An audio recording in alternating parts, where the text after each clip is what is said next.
Vishwajit Baral public prosecutor Ganjam. आमर जो मान्यवर सदस्य Odisha state bar council Srijukta Pitabas Panda हत्या मामला रे जो पिंटू दास ओरफ शिवशंकर दास तार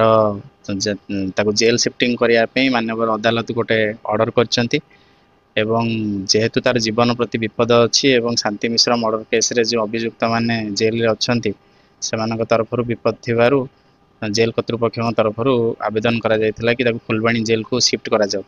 ताको विरोध करिकि ताको पत्नी अदालत रे गोटे पिटिशन देथिले कि ताको गंजाम जिल्लार कोनसे एक जेल को शिफ्ट करा जाओ किंबा भंजनगर जेल को शिफ्ट करा जाओ एवं ता ऊपर रिपोर्ट मगा जायतिला जो रिपोर्ट रे तांकर विभिन्न विरोधी गोष्ठी से जेल रे रहउचंती बोली रिपोर्ट आसिया परे मान्यवर अदालत तांकर सेफ्टी और सिक्योरिटी को विचार को नहीं हृदयगम करथिले कि तांको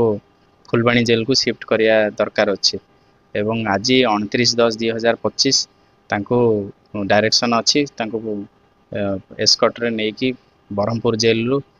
फुलबाणी जेल को शिफ्ट करा जियो बोली एवं वर्तमान जेहेतु वीडियो कॉन्फ्रेंसिंग माध्यम रे समस्त प्रकार सुविधा उपलब्ध अछि ट्रायल रे कोनोसी प्रकार असुविधा होबो नै तेणु तांको फुलबाणी जेल रे रखिले कोनोसी प्रकार असुविधा नै बोली दर्शा जायतिला सरकार तरफ तांको आज शिफ्ट करा जियो फुलबाणी जेल को।